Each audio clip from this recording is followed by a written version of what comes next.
Bukarest, das Paris des Ostens. Klingt nach Marketing-Slogan, ist aber wahr.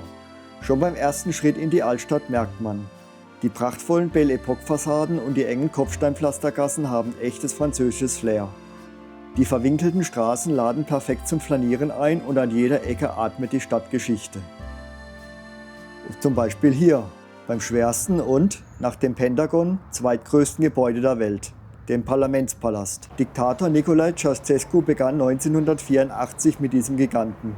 Das Verrückte, bis heute ist nur etwa ein Drittel der über 1100 Räume überhaupt fertig.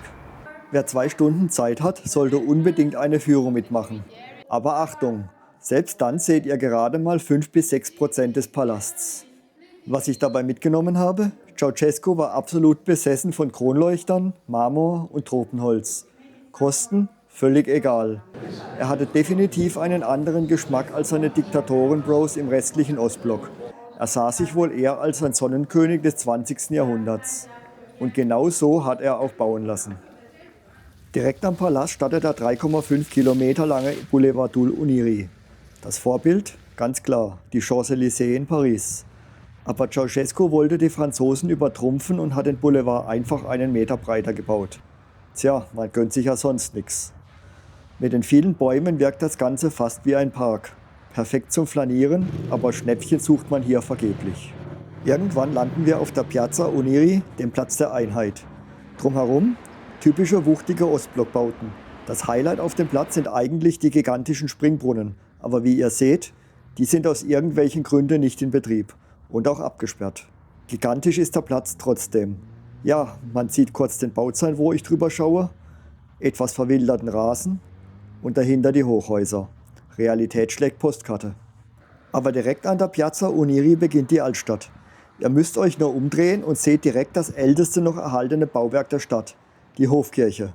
Erbaut zwischen 1550 und 1560 wurde sie über die Jahrhunderte immer wieder verändert.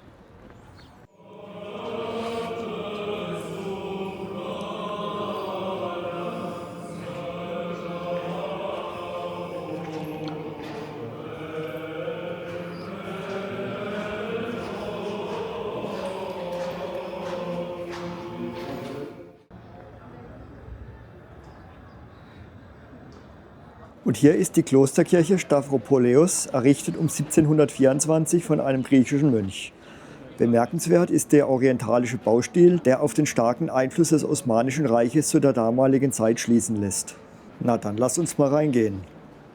Absolut bemerkenswert sind die alten Fresken, auch wenn die meisten Heiligen mittlerweile ihr Gesicht verloren haben.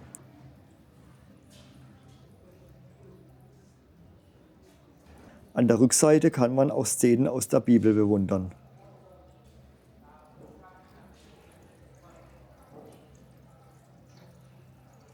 Und schaut euch mal diesen aufwendig geschnitzten Altar und die uralten Ikonen an.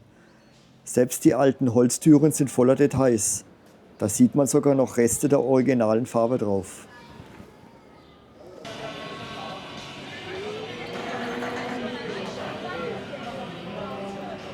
Ein absolutes Must-See für jeden Instagram-Feed ist der Buchladen Cartoresci. Cartoresci ist eigentlich eine Kette ähnlich wie Thalia bei uns.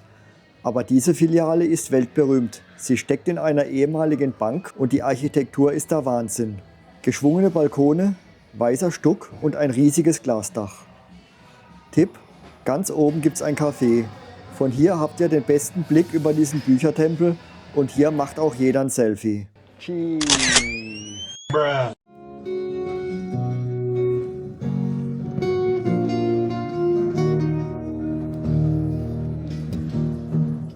Weiter geht's in die Macca-Villa Cross Passage.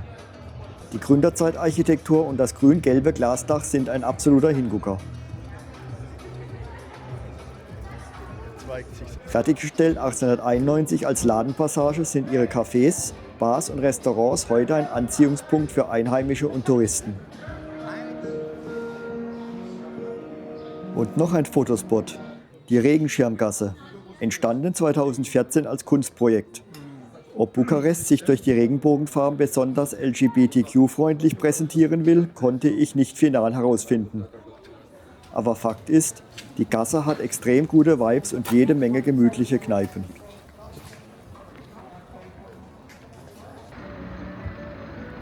Jetzt wird's nochmal geschichtsträchtig.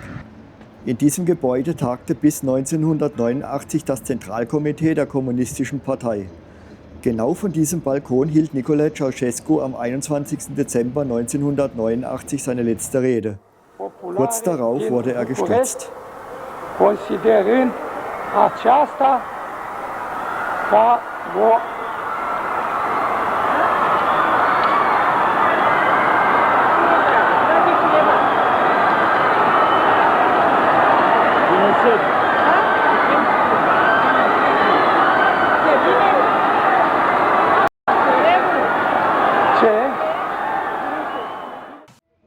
Ein markanter Obelisk aus Marmor erinnert heute an die Opfer dieser Revolution.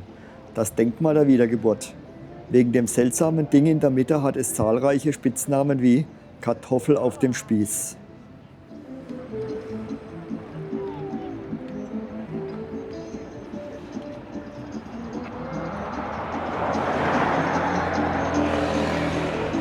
Dieser Tempel hier könnte genauso gut in Rom stehen, oder? Das ist das Athenäum, der Kulturtempel von Bukarest und Heimat der Staatsphilharmonie. Drinnen wurde an absolut nichts gespart.